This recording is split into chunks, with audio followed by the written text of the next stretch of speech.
Connors, it's Mrs. K. I'm back. Unfortunately, by using this video cam, I only have 15 minutes to record, so we're gonna jump right into it. I thought this would make it seem as though we are kind of in the classroom. So we are in Act 4, Scene 1. Let's do a little recap. At the end of Act 3, think about why Juliet no longer trusts the nurse. Anyone? Hunter? Yes, correct. Remember when Juliet asked the nurse for advice on what to do, being that Romeo is banished, and her advice, recall, was to forget about Romeo, marry Paris, move on. Romeo was a nobody anyway. Juliet obviously did not like hearing that, so she now realizes she cannot trust the nurse. So at this point, at this juncture in the play, she has no one to turn to, no one to trust. She can't tell her parents. She can't trust the nurse any longer, so she has one final person, and that is Friar Lawrence. That brings us to Act 4, Scene 1. She is at Friar Lawrence's cell. She is desperate. She obviously does not want to marry Paris. And before we begin, can anyone recall why Lord Capulet has rushed this marriage and arranged this marriage to Paris? Ella? Yeah, go ahead, you can answer. That is correct. He believes that by marrying Juliet off to Paris, she will be happier. Right now, he believes that she is crying because of Tybalt's death. So this is a good example of dramatic irony, because we all know she's really grieving because her husband has been banished. So a couple things to recap. No longer trust the nurse. She's supposed to marry Paris on Thursday. So Act 4, Scene 1, we begin. It's Tuesday. It's 2 days after Juliet and Romeo have met, 2 days before the arranged marriage. Remember that this whole play takes place over the course of 5 days. It's very, very quick. So let's begin.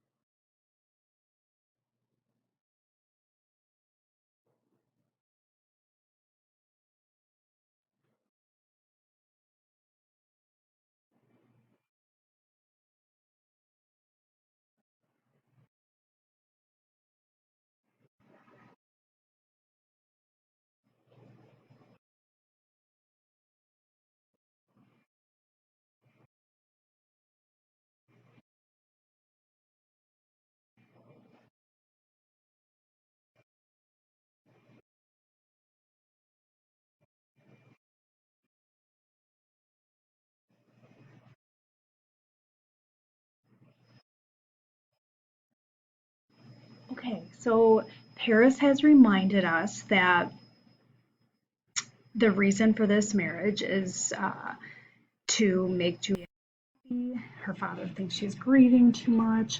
So if you look at some of the words in this passage here, immoderately she weeps for Tybalt's death.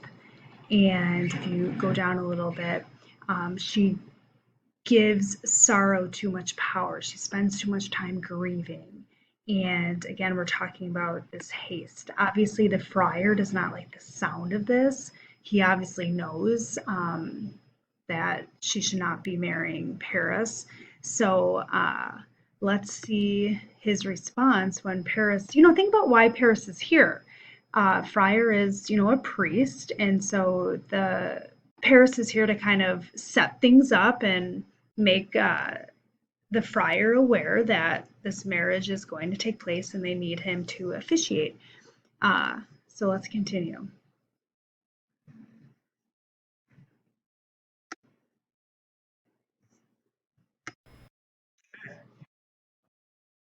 Oh, shoot. I'm sorry. I missed 2 lines. I'm sorry. So Friar Lawrence up here says, I wish I knew not why it should be slowed. So he understands why this marriage should not be happening. And he says, look, sir, here comes the lady towards my cell. So Juliet enters the scene, and Paris obviously is happy to see her. And this next engagement, this next conversation between Paris and Juliet pay attention to how Juliet kind of commands the stage. This whole act is about Juliet. But in this scene, just like we saw with her conversation with Lady Capulet, where her words had double meanings, here her words have double meanings as well. She kind of has to keep up this appearance, and she does not love Paris, does not want to marry Paris, but here he sees Juliet and he thinks everything's great, and wow, here's my wife to be. So pay attention to her words. She's very clever in the way she responds to Paris in this scene.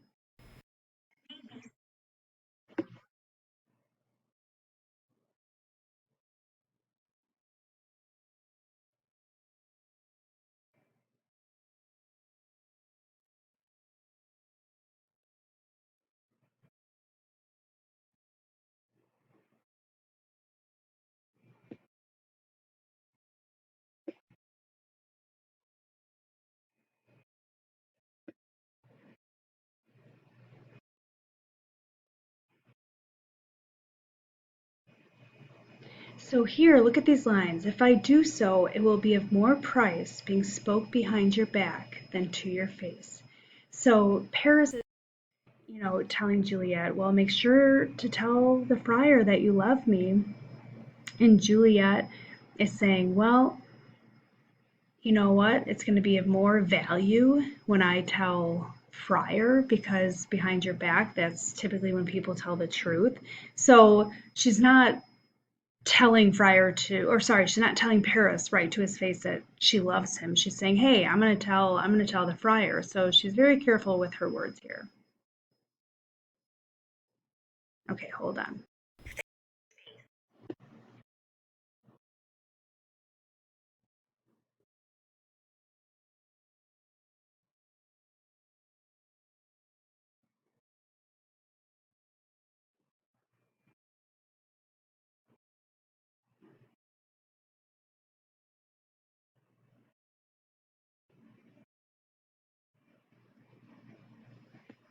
Okay, so let's look at a couple of these lines here. So Paris is pretty much telling Juliet when he says, "Thy face is much tears." Juliet says, "The tears have got small victory by that, for my face was bad enough before their spite." So he believes that, she's ruining her face by grieving so much and giving so much time to crying. And she's saying, well, my face was ruined, was homely looking before that. And then he says, "Thou wrong'st it more than tears with that report." So he's saying pretty much like you're doing worse by saying something like that, Juliet. Um, and here she says, "That is no slander, sir." So I want you to think about this word, sir. In your notes, tell me what that label, when referring to Paris, reveals about her feelings towards Paris and this whole situation. Okay. All right. So let's pick up here.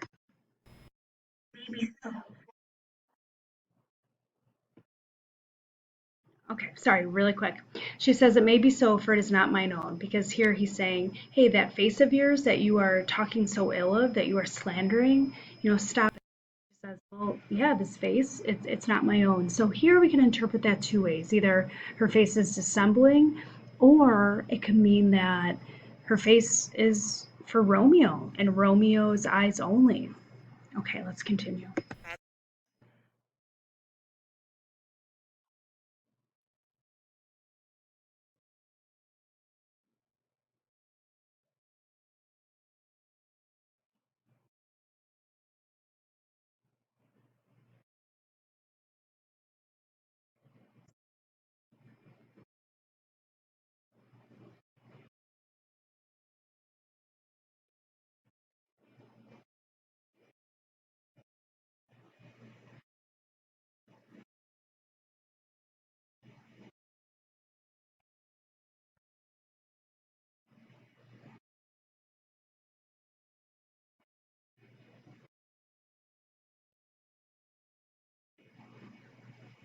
Okay, so Friar Lawrence here is admitting, yeah, there's nothing we can do to delay this. You are going to be marrying next Thursday, or sorry, this Thursday.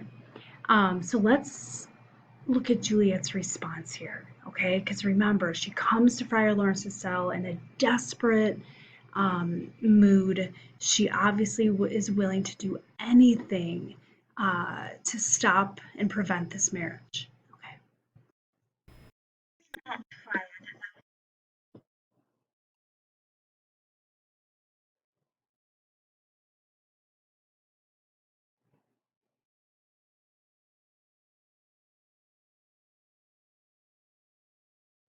Okay, and with this knife, I'll help it presently. So if you don't give me a solution, what does she have in her hand? Yeah, she has a knife. Think about this. The friar has dealt with a lot of suicidal thoughts of Romeo, Juliet threatening to kill themselves. She's willing to go to great measures, great lengths, anything to be with Romeo and prevent this marriage. Okay.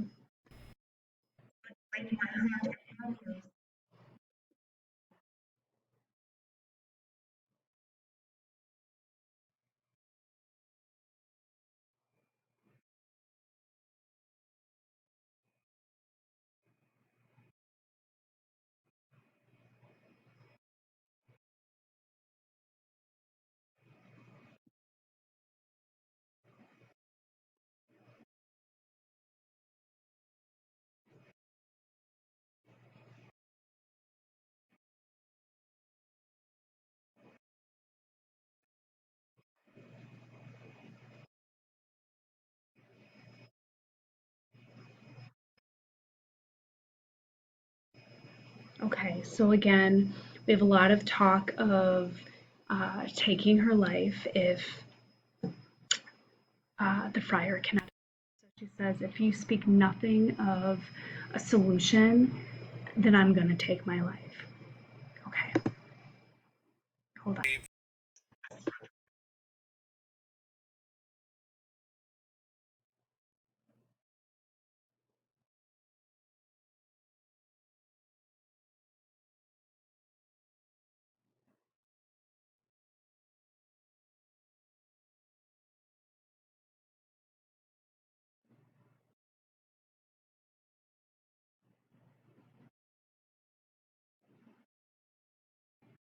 Okay, so remember when the friar was gathering some herbs and plants and he talked about the power of plants similar to man in that there's both good and evil within a plant. You know, it has medicinal and poisonous powers. Well, now he's saying, hey, Juliet, if you're willing to take your life, are you willing to at least take something that appears as death? Because I do have a remedy if you're willing to kind of go the extra mile here. So let's see what he has in mind. Okay, and let's see if Juliet's willing.